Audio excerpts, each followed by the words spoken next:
All right. Hi, welcome to the RAMS Agents Production Coaching Call. The goal of the call is to help you sell more homes by maximizing your repeat and referral closings by implementing the Referral Agent Mastery System into your practice. My name is Mike Cerrone, co-founder of RAMS Agents, and my co-host is Angela Newman, a master trainer of RAMS Agents. Hello, Angela. How are you today? Good morning, everybody. I'm doing great. How are you? I'm doing fantastic. Fantastic. Going to be a good call today. So let's go ahead and jump on in. So, who's got some good news they'd like to share? Yeah, I have good news. So I have my metrics that Mike helped me set up. And yesterday I was like, oh yeah, I need to get back on track, do those metrics. Made my reach outs that I have on my metrics and have a potential seller lead that from somebody I reached out to. So very excited. Well, that's fantastic. So, one of your metrics is to make a reach out each day to your past clients and sphere of influence. Is that where this lead came from? It is, yes. Oh, that's fantastic. That's great news. Appreciate you sharing that. All right, thank you. So, who else has some good news? Blake, you got some good news for us? Yeah, I was just thinking through here. I'd say my good news is that I have just uh, put together my mailing list and have uh, 50 pieces of mail that are going to be going out. They're actually going out in March, but anyway, um, I'll have to share with you on another time because I'm going to be in and out today. But it's a magazine thing that I'm doing. So I know Mike, I've explained it to you, but I do want to share it on the call so everyone can see what I'm up to. But anyway, got that all together, got my mailing list together, and got that out. Got that prepared yesterday. That's fantastic, Blake. Congratulations. Thank you, thank you. And Blake, did I see that you had a closing here recently and within the last week? Yeah, it was on the 17th, so it was a little bit longer than a week ago, but yeah, it finally came through on the paperwork. So yes, I did have a closing. So that's Uh, good. that's I've had fantastic. yeah, I've had my first January closing. We had a showing on the house that I have listed. No offer on that. I mean, we've had an offer, and that ended up not occurring. And I have a buyer that I'm working with that we went and looked at a house last week too. So on Thursday, I think it was, went and looked at a house. So yeah, I've been busy. That's for sure. That is great. Congratulations. Good Thank news. Um, Today, I'd like to talk a little bit about events and event marketing. We've got some opportunities coming up here. We're sitting here on February 4th. Who is going to be doing a Valentine's Day giveaway? Anybody here on the call going to do that? We got that coming up in 10 days. So it looks like Blake is going to do that. Angela, are you going to do a Valentine's Day? Maybe. All right, good. So I just wanted to make sure that we all were in sync if we were going to do that. Um, and then I want to talk about any other event marketing that you're doing.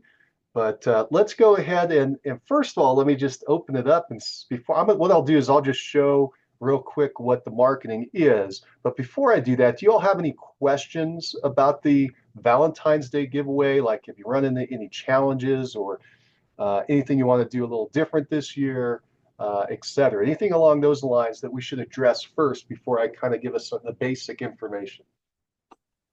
On my timeline, unfortunately, I didn't get this knocked out before today. I'm leaving. My wife and I are leaving town today, and we're going to be gone till Sunday.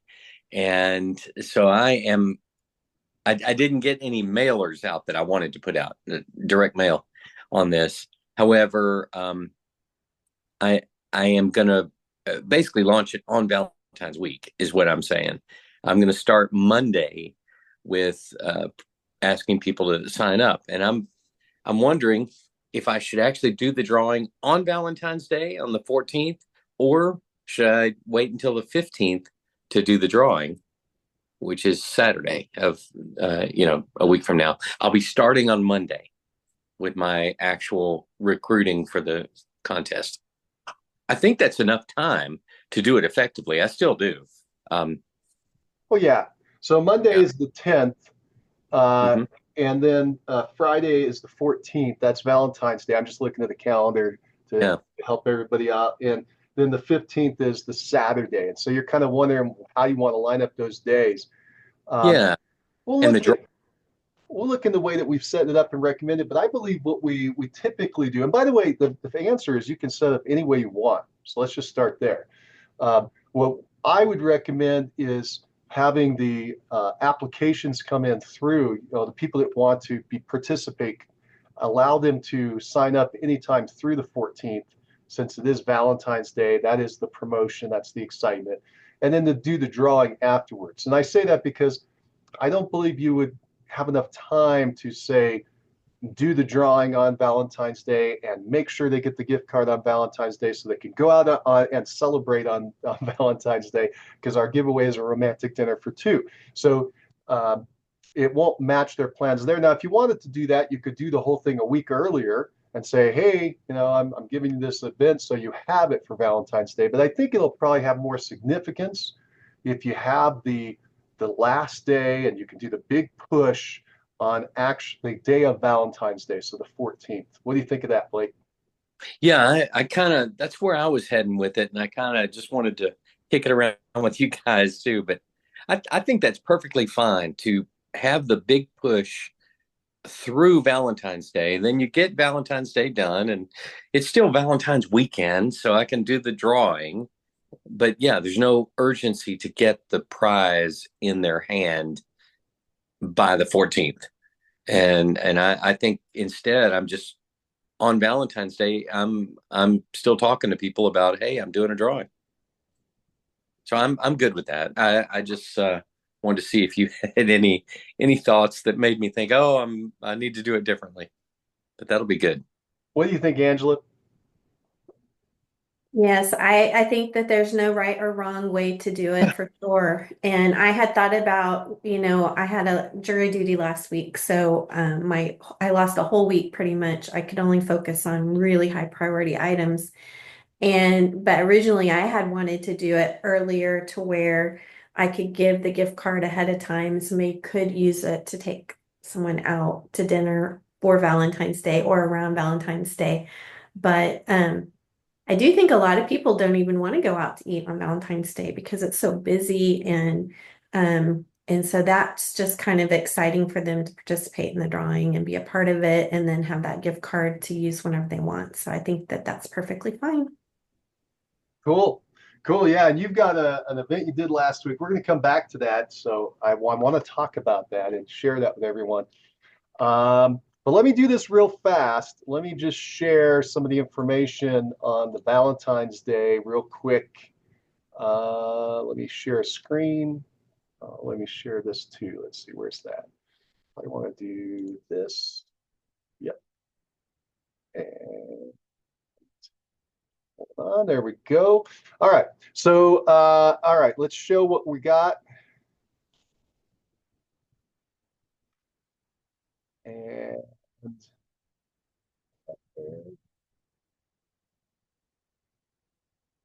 all right, cool. So we've got this Valentine's Day. Here's some marketing.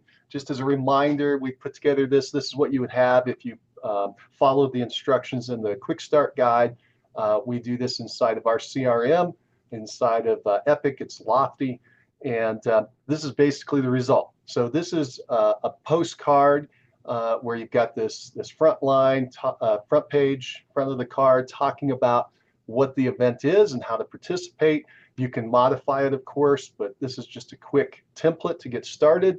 Front of the card, back of the card, just talking more about real estate and making a quick offer. The key is this front of the card to talk about the event itself. You can also take this first page, this first part, front of the card, and use it in social media, put it out there. That's another option. And then we give you just the picture with text you could also do in social media. I'll show you that in just a second. Here is the opt-in form. to enter into the event. They can either call you, text you, or use this form, depends on how you want to set it up. But this is the form. They can do it at any time, day or night. They could do it at midnight, and you don't have to contact you, and they could just go ahead and set themselves up. And if they do it inside the CRM, it indicates inside the CRM, it tags them that they want to be part of this event, so that when you go to do your drawing, it's all there. So I'll go ahead, and any questions, by the way, on the marketing before I close that down? Okay, cool. So I'm going to go ahead then and get back into the quick start guide. Just want to remind you, y'all have this. And in the quick start guide, we go down here to the table of contents. You got your list prep, your email marketing, your social media, your direct mail, and then call or events. And we're talking about events. So we're going to go in here. And this is kind of neat. We can just click on this hyperlink and it'll flip us right down to page 40. And here we go. So this talks about, as I keep teasing Blake, but the power of the event is in the invitation, right? So here we go. Let's go down into some deadlines and timelines you were asking about. And so here is our recommendation on the dates for the event. And again, you can do it any way you want, but start on February 1st, which is now past, but it's okay to start now. And then we've got February 14th is the entry deadline. All right, so that's the day, Valentine's Day. Everybody's hypersensitive to Valentine's on that day. They're thinking about it, hearing about it from all their friends. So it's a good day to get them to participate in the event. And then the following day, you could do the drawing, and you could do the drawing several days later, like that falls on a Saturday. So you could do it on a Monday. But try to do it as quickly as possible. So there's not a long delay. People know that you do what you say you're going to do. You follow up. You complete a task. And then you want to also deliver the item. And whatever you decide to do, we recommend gift cards. You want to do that by within a couple days, in this case, the 18th, or within 3 days of doing the drawing. And that's a great time to reach out to your people. The whole event is designed to reach out to your people and stay in front of them and let them know that you're here in real estate. And what a great event to start the year off. As we all know, the spring is such a strong part of our market in most markets around the country. So you're just lining it up and getting in front of your folks.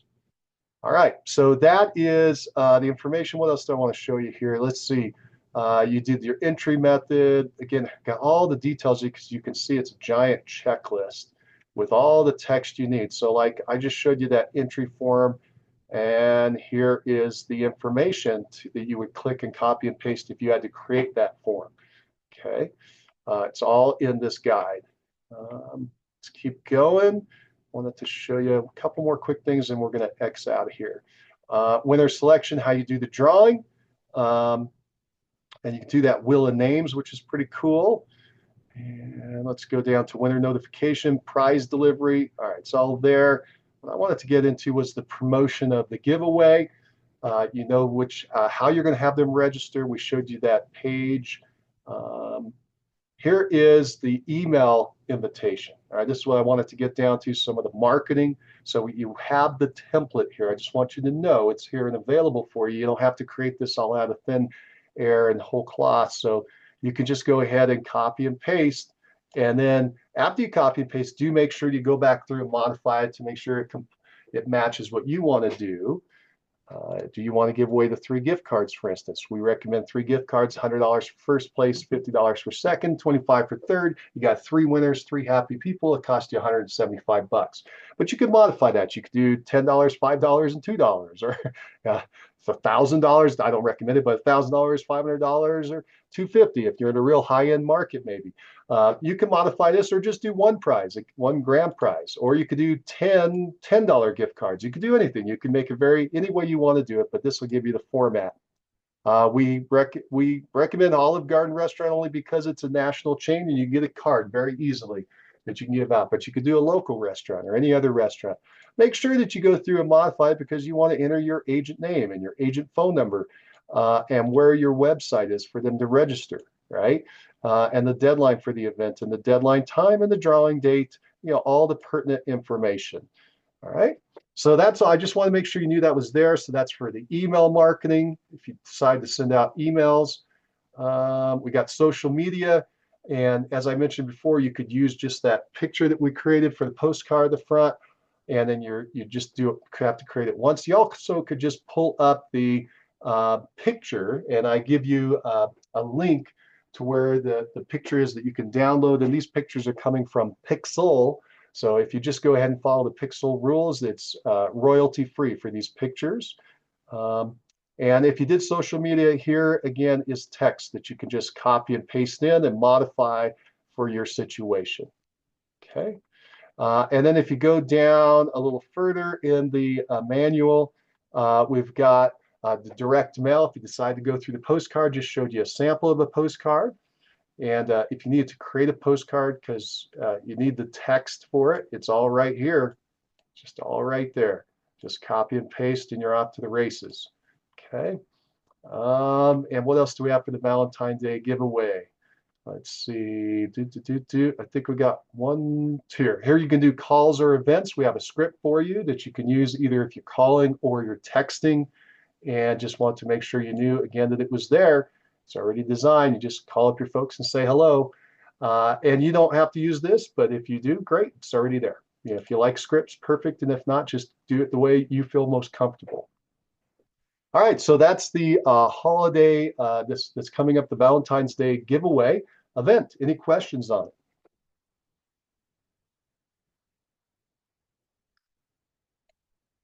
All right, cool. Well, I hope y'all do the event. It's a great event. It's perfect timing to bring you into the springtime here and the spring market and get in front of your people in a nice, fun, friendly way. All right, Angela, did you have a comment?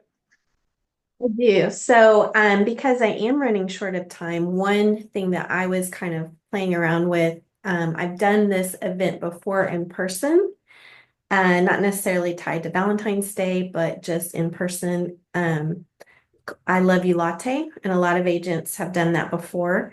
But I thought, how could I do an I love you latte Valentine's giveaway and give away $10 Starbucks cards or however many $10 Starbucks cards and just say, here's a coffee on me, something like that. So that's kind of the direction I'm playing with right now. Cool. That's awesome. That's a great idea. You could just take the templates that we have and change the prizes. And Mhm. instead of calling it the Valentine's Day giveaway, you can call it the Love You a Latte giveaway, Mhm.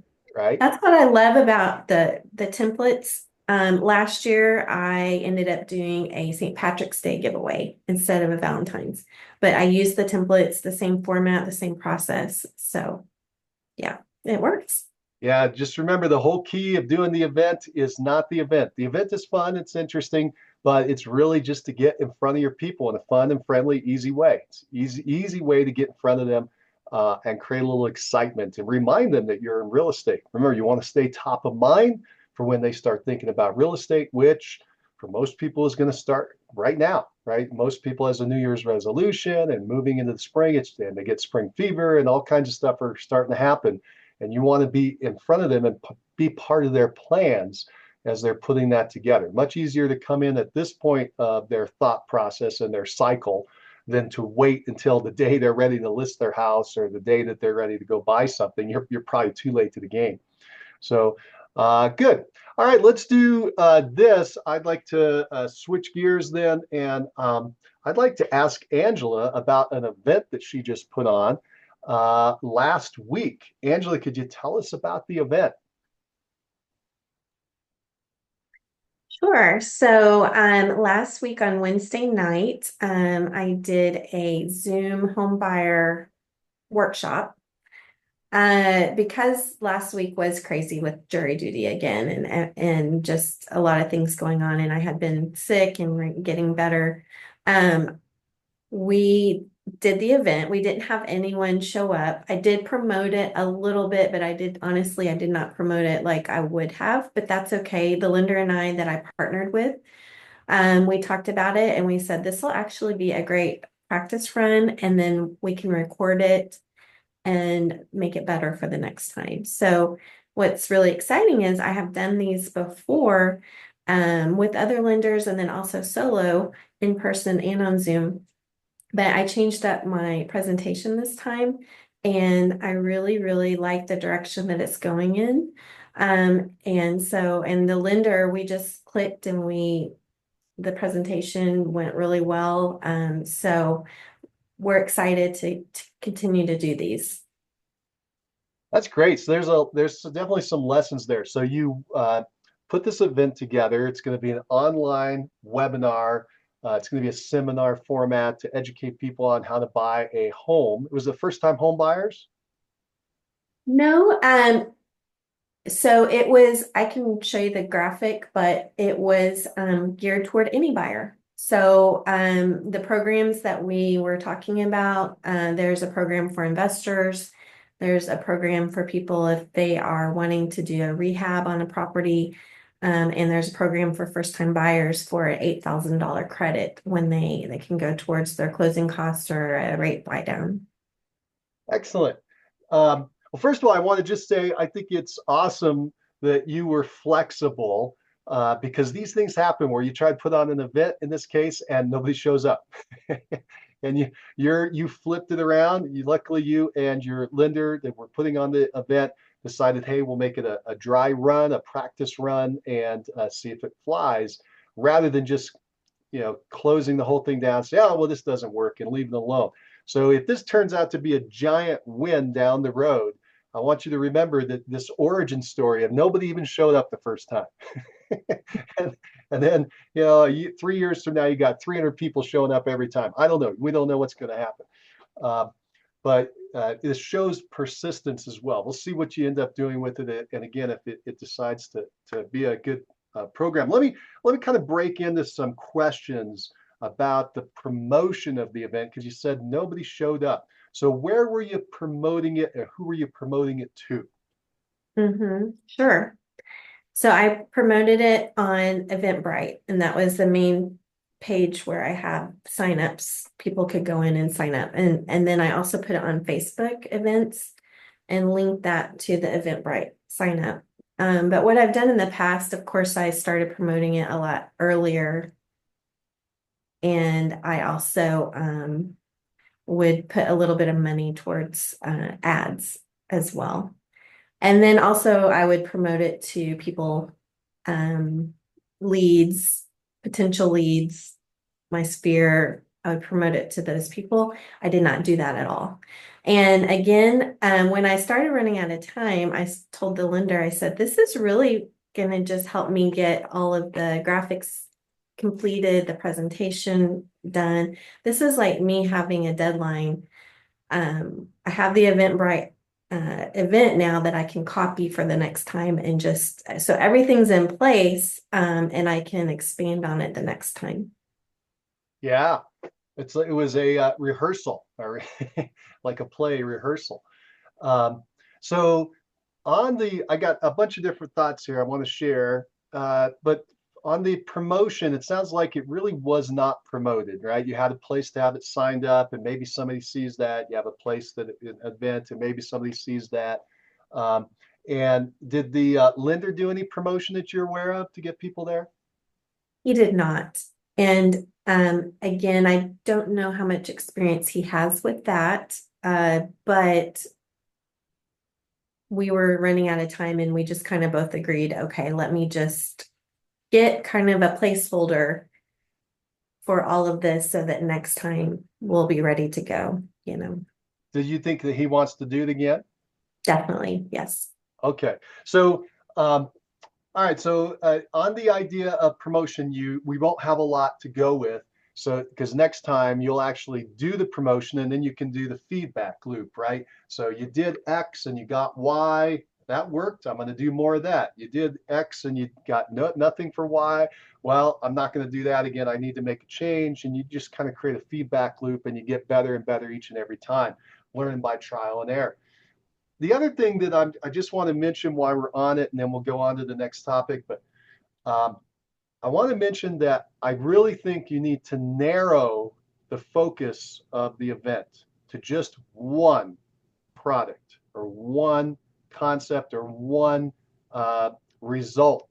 Okay, so you had three, if I heard correctly, right? You had a first-time home buyer, you had an investor, you had a rehab. That's three different presentations. Now, as the provider of the presentation, 90% of your presentation might be the same, right? You don't have to create three totally unique presentations, but you should have one presentation for each topic. It's not the presentation I'm worried about, it's the marketing, it's the reach out, because you want to go right to the person who this touches. Like if it's somebody sitting in an apartment and they're renting and they're tired of renting, you want to go right to them and say, hey, do you know you can get $8,000 to buy your first home?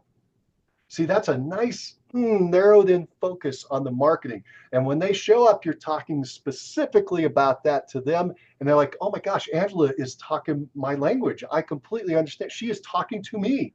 I want to be part of this. I want to go connect with her and have her help me buy a home. Or the investor, right? The investor focus, totally different presentation as well. The marketing is different and the presentation is probably mostly the same, but you're going to talk about that investor program. Was it a purchase? What was it, a rehab? What was the program for the investor? Was it purchasing? Well, any buyer can use the rehab program, but the one for the investors, the DSCR, where they can buy a property based on the potential rent income, and they don't necessarily have to show if they're self-employed, their tax returns and personal income. It can be completely based off of the rental income. You want to buy another rental property without having to show your tax return? Learn how to do it over here at this seminar, right? So you take the highest advantage to them, and that's what you're going to market or promote to them. That's the grab, right? That's the sizzle. You don't sell the steak, you sell the sizzle, right? So you get them in and you get them excited about the one idea, and then you say, yeah, this is a great idea, and this is why it's so awesome. And then you expand and say, hey, and we know everything in behind that to make it work. And the real sizzle, which I had at the end of the presentation, and again, like I said, I revamped my presentation and at the last minute completely shifted it. So it's all new and I'll still be a work in progress, but it was how to basically build a portfolio, which I have shared this with my own clients, and some of them have actually done this. How to build a portfolio in a very short amount of time, which will eventually end up making you a millionaire or more. So that's what it came down to, is how to buy basically 10 properties, because that's the limit with these kind of loan products, in 10 years. And then basically, or 10 properties or even 10 duplexes, or they can be up to 4 units, and move up, kind of the move up process. And in the end, you have this portfolio, which is like having your own business. It generates wealth.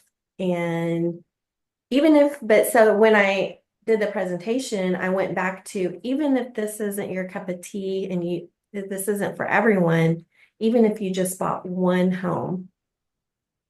And I showed how there's this one home that just closed in December for $300,000. It sold over time, so I could see the history of the values going up. In 2010, it sold for, or was it 2002? It sold for $100,000. So in basically a span of time, not that long, that person could have made $200,000 if they would have just held on to it. So that was kind of the twist. And I could tell that when I was presenting on it, that's what I'm passionate about, is showing people how they can do that. And they don't have to be young, but if they are younger, it's helpful, to start that when you're younger. But how much cash flow does one of these properties kick off? What's typical rent in your area? Probably anywhere from 2,000, 2,200, for a certain property, depends on what you are looking at. Yeah. Hey, why don't you come to this seminar and learn how to generate $20,000 per month in income from rental properties? That grab anybody's interest? Would you like to learn how to make $240,000 per year in passive rental income from rental properties? Join our seminar. Would you like to learn how to make, I'm just spitballing now, okay? Would you like to learn how to receive $20,000 per month from rental income, from rental properties that you were able to buy without having to qualify with your 10 1040 or your tax return, right? We got to work on that a little bit, but the idea of combining the two, the idea of the income and not having to qualify or low qualification. What I'm saying is that's the sizzle, right? And you just outlined the plan that you would share with them, that you bought 10 properties at $2,000 a month each. That's where I got the $20,000 per month. And that you're going to outline that. You've got then this program to show them, hey, you can do it like using the cash flows out of the property to qualify, etc. Correct? Correct. Yes. And that's what you want to do. You want to keep testing and twisting and trying different offers out there, different marketing offers, until people just are like, yeah, okay, that's what I want. And that's what they really want. They want the cash flow. Right? Nobody wants to be a landlord. Well, It's so awful. Nobody really wants to deal with plugged up toilets and problems with tenants not paying their rent. That's not what you want to talk about. You want to talk about no. the upside and the flowery, the fun stuff, which is all the cash flow. Well, but unfortunately, unless they have a lot of money, cash to buy the properties, they won't really have cash flow for a while. So I was trying to promote the long-term goal of you're going to end up with $1 million. And Angela, if they pay off the mortgages and remember, you're using a long-term frame, right? Because they're not going to own 10 properties on day one. They buy a property a year for 10 years and they spend the next 20 years paying them all off with the cash flows. And then at the end of 20 years, they got 10 free-flowing cash flow properties that have all gone up in value. You just gave the example of where it was 100,000, it became 300,000. So you can say, hey, this is a projection, and these are all estimates and everything. You obviously have to have a lot of disclosures, but you got to paint the picture for them that in 20 years they're going to own these 10 properties. If they're worth $300,000 today, and everything triples over 20 years, as you just showed in your example, and you got to say, the theory of why.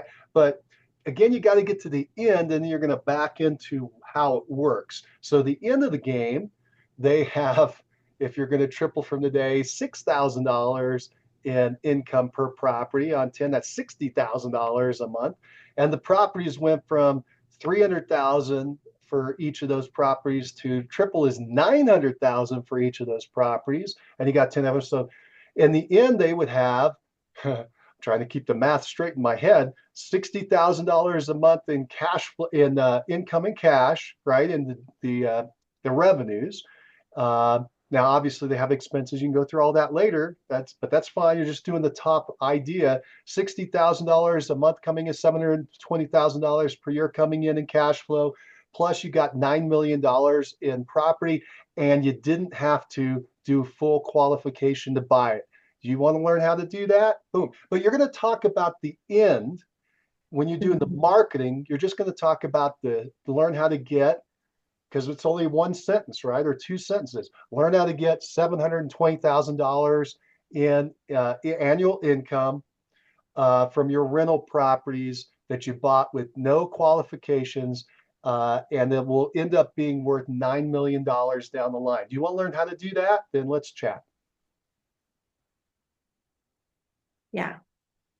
Okay, so that's the rough idea of how you can play that out. But you see how it's got to be laser focused on that one group. That's my whole point of all this. And then you can start to think about what's important to them and the sizzle that's important to them. Because a first time home buyer is like, I don't know what you are talking about. That makes no Right. sense to me. But a business person would be like, wow, that's pretty cool. I have a dream of making that happen. So I guess then what I'm hearing you say is I need to have two presentations and Three. three. So Because the rehab's a whole nother group of people, isn't it? still the investor, and sometimes they do the rehab loan just to get it livable. So it's still a product that they can use, but Niche in, focus on one thing at a time. So I would do it on its whole other thing because you're gonna, if you start to go down the rehab path, you're gonna think of all the benefits and all the cool parts of doing this rehab loan and what you could do, the type of property and who would do it. Um, anyway, that's my advice is really narrow in. If you want to get the most number of people showing up and the most number of people excited and the most number of new clients for you and the lender, you really want to narrow in on just one idea. Mhm. Yeah. And I definitely agree. The first time home buyer, that would have been a lot for them to to And it's a lot for you. You'd have to go through too much in an hour. You don't have enough time. right. Yes. So And I'd love to get Yevin's feedback and Blake's. I know they're investors too. And just see what they think about that and how I can improve my delivery as well. Yeah, I was just thinking, I love that you did this seminar. It was an online seminar, right? So uh, Mhm. a Zoom call or whatever. The um the thing I'm thinking, Angela, is I want to do one that's going to be a first time homebuyers presentation. So I want to do exactly what you did and team up with a lender and do a first time homebuyers presentation. But like Mike said, keep it focused. He is right. I mean, um, but back to the investors, my experience has been over the years is that people who are, um, have just a handful of properties are, or maybe they're even just starting and trying to buy their first property. I think that they're very wary of realtors, and you have to present yourself. I mean, you see this, I'm sure, that they assume that realtors are going to cost them a lot more money. That's the assumption is I don't want to deal with a realtor. I need to go direct to the buyer or the seller or whatever. And um, and I see that at the meetups. I go to investor meetups still now because that's the best place for me to find good handymen and contractors is at those investor meetups. And uh, and they're generally just a few realtors that even go to those, if any, or some people that may have their license, but that's not even what they're focused on at all. It's just they just happen to have their license. So I think you have to come up with a way to get past the you either have to come up with a way to get past the resistance to a realtor by demonstrating your knowledge, I guess. I mean, there may be some other way to do that. Or it may be that you appeal to a different type of investor, someone who, like I started, who has a full-time job doing whatever it is they do. That's what I would recommend. And Mhm. they need the professional guidance of a realtor to get them involved and get them building some wealth over time. And as we've talked about here, the way it builds into really a retirement plan. That's really good feedback. And yes, so I had written down professionals because I do think that, like you said, they're busy, but they have income coming in and they may not know how to invest it or have thought about real estate. So, but yeah, maybe I need to switch gears again and go back to the first time home buyer just to get some seminars going under my belt again. I mean, there's like Mike said, there's no harm in doing, a first time home buyer and either simultaneously marketing the one you're going to do the next day. This, you don't have to That's market true. all and wait a month or anything like that. You can stack them up. They're totally different people. That's Every true. other every week, you could do a different one each week, Yeah. 3 or 4 during the month, to fill your funnel. The Blake brings up a really great idea, and that in the whole idea of this niching and focusing, right? When he was talking about the investors, that there are different kinds of investors, right? There's a first time. Who is your avatar? Who is this person you want to reach out to, grab, and bring in? So are you talking to someone who's not an investor yet? They want to become an investor, a first time investor. You're talking about a seasoned investor. Those are going to be two different offers and pitches for what's going to attract them. Like, In my mind, it was a first-time investor. yeah, Yeah. so a first time investor, they don't know how to do it. So you're going to have to back up and go through why you want to do it, how it works, what are the benefits of becoming an investor. Whereas if they're an experienced investor, you're going to just say, how can you leverage up? How can you scale up your portfolio? Maybe deal with some of the management headaches or what? Well, I don't know if you want to go into that, but you know where they're coming from and what their challenges are. Like maybe they've hit the wall where they can't get another loan, right? And this is where you can show them how they can buy another property when they didn't think they could. Um, and I just want to do one more thing on the a seasoned investor. Blake says, hey, they don't want to come in and deal with realtors. He's probably right. But here's the carrot. The carrot, they'll come in to listen and learn because you have information that they don't have, right? So you have to have the benefit that they want. And if it's strong enough, they're going to come in and listen. They're going to say, yeah, well, I'll use Angela if I need to because I really want to do X, right? And you have X outlined of how they can do something they want to accomplish. Like I said, expand their portfolio beyond where it is. They thought they had hit the wall or a limit, and you're showing them that they can go beyond that. Interesting, fun topic. Yevon, do you have any input on any of that? Yes, I do. I agree with both of you guys, with Blake and with Mike. Yeah, like about the niche.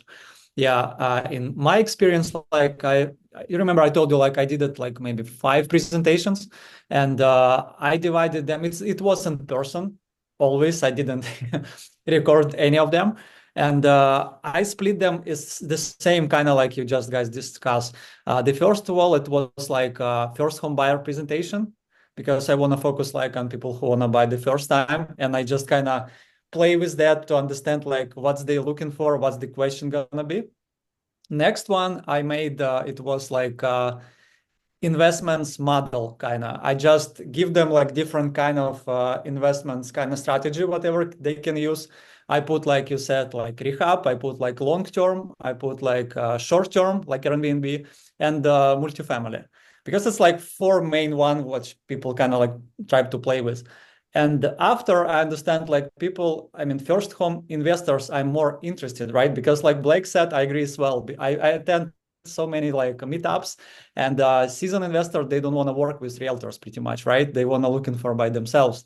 And that's why they attend this kind of like meetups and group like that, private groups. And yeah, but like again, people who like first home buyers, yeah, if they have something like some money on the top, yeah, they want to buy something and they start working with realtors. They're not going to kind of like, most of them like to meetups and things like that.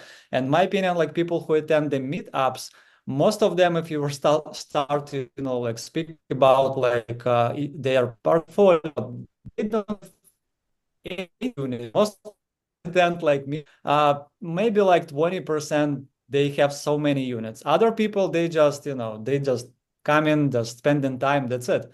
So like my opinion, like realtors, like we can push like people from like first home buyers to the like investors very easily. If we explain them like, guys, don't buy, like, for example, don't put 20% on your house, put 10, save 10% and invest this money. Because like, for example, how I explain these things, like I tell them, okay, guys, people worry, okay, you have to pay PMI, right? Like because you put like 10% less. But like Angela said, if you will put like this 10% and buy another investment property, for example, right? You can get like 250 cash flow.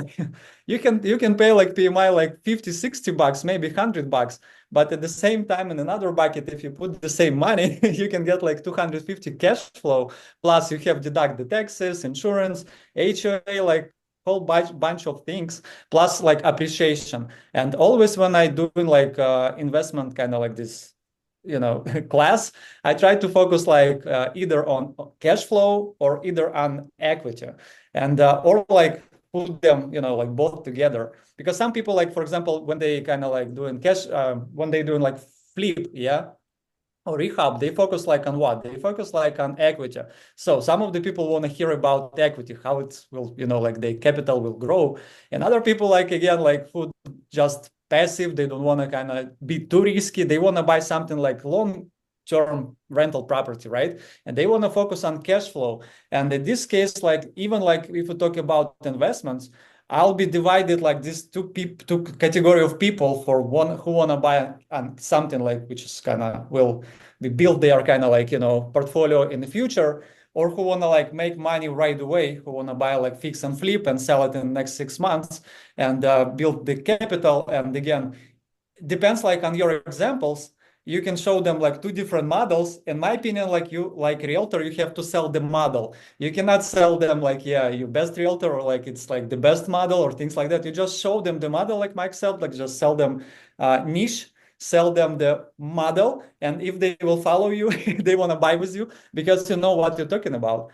And this is the kind of like, I think, cool stuff. But again, you need to kind of like just divide it like this kind of all your Zoom kind of classes. I don't know how you decided to call them, just on like small pieces, and whatever group you will, grow and follow on them, and kind of, yeah, that's it.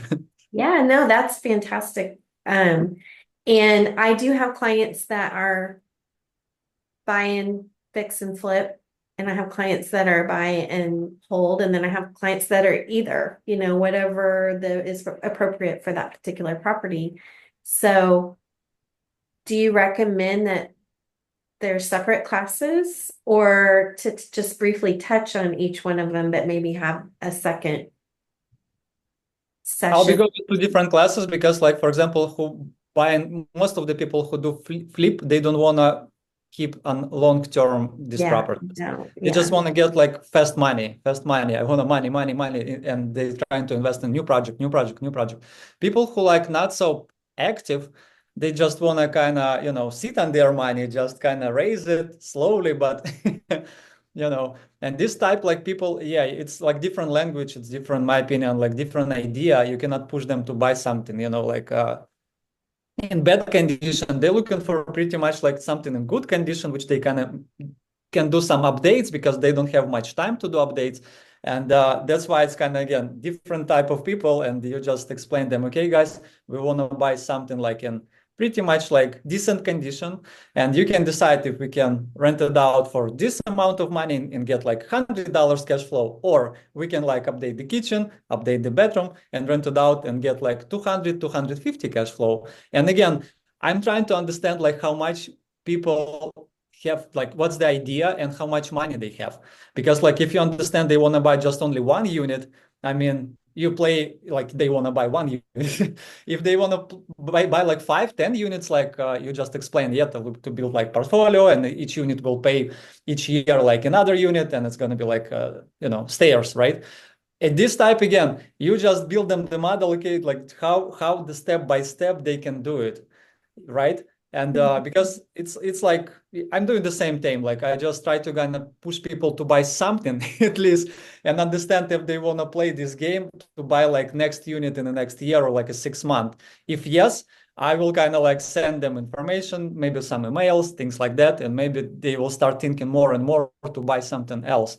And at the beginning, again, I'm telling, okay, guys, don't buy like on two-person, like on your wife and on your name. Buy something just only on husband name for 6 months, next 6 months you can save a little bit of money and we can buy something, like if they both on W2, let's say, and we can buy something else on your wife's name. So, and it's again, like I try to build this kind of like model, kind of don't put like all eggs in one basket, right? And things like that. Yeah, just kind of, that's what I'm doing. Sorry, it's English. Yeah, kind of give me like different kind of trouble to Yeah, explain, but you understand my kind of point, right? What I'm doing. I do. Yeah. And that's really, really good feedback because sometimes my brain, I just want to know everything and I want to know all the options, but that's true that that's probably too much for most people to, and it's not going to grab their attention. They'll just be like, that's too much, you know. But if I can really, really focus in, so I appreciate all of your feedback, and yeah, so now got lots of work to do the next one. That was a great discussion. You guys did a great job. I like Yevon, how you brought up the scenarios and the examples. That's really powerful. If you share, basically stories or testimonials of people that have tried to accomplish X, Y, or Z, like I split them up. Just a couple quick thoughts on this project because it's kind of interesting and it could be fruitful. There definitely are different groups of people, and in general, I'm just going to make a general statement.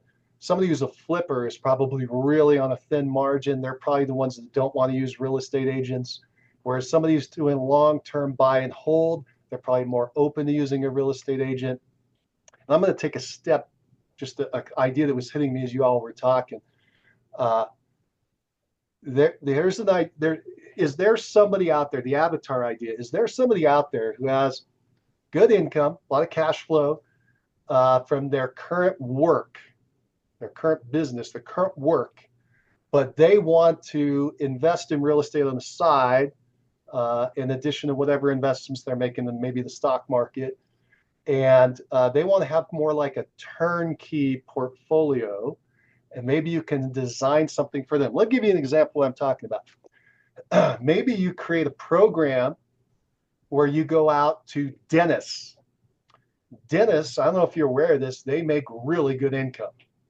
It's surprising how much income they can make. So many of these people are making multiple seven-figure incomes in their practices, which kind of shocked me to learn that. So they have a lot of cash flow. They got a lot of extra money hanging around from their business, but they're in it. They're like a solo agent who's highly leveraged. They are doing it every minute of every day. So they don't have a lot of time to mess around with investments, but they want to do investments.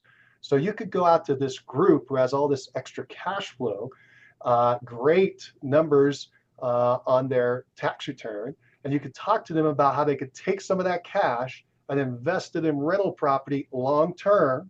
And you show them how the property went from 100 to 300,000 over time. So they got the equity build up. You can show them how they're creating cash flow for retirement.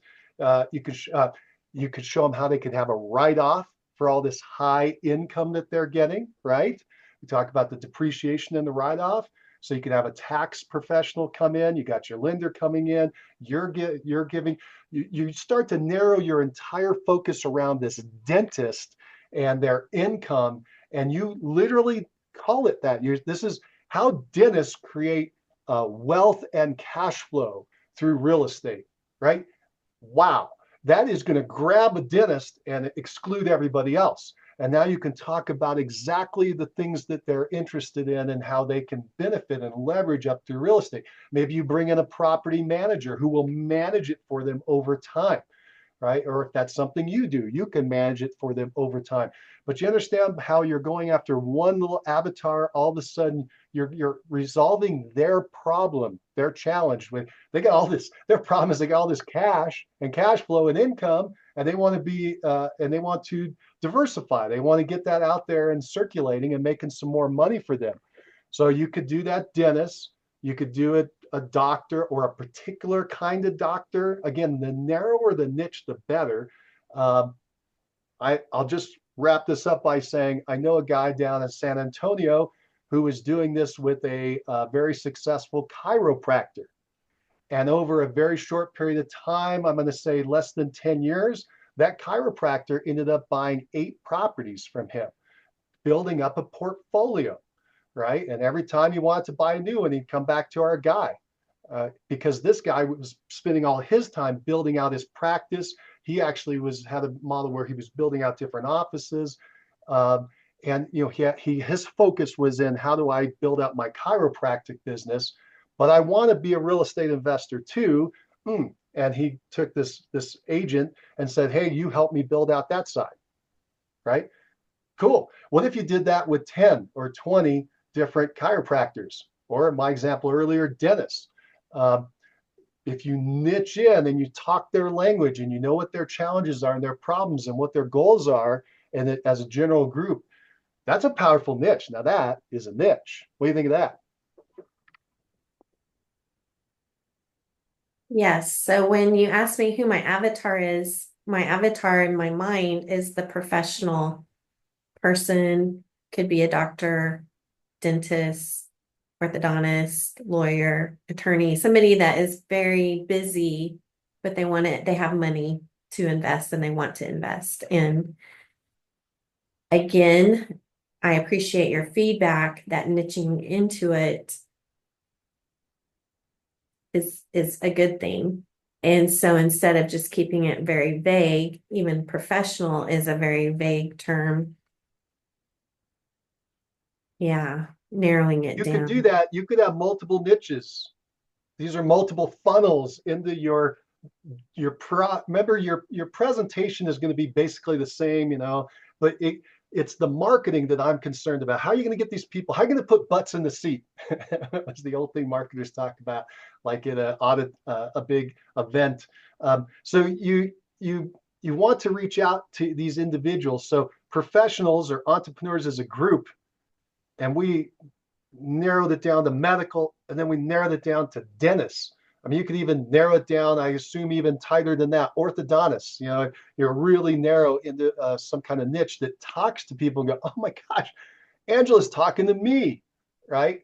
And so that's what you want. You want to get it narrow enough. They go, that's somebody talking to me, but the group is big enough that you can make some money at it.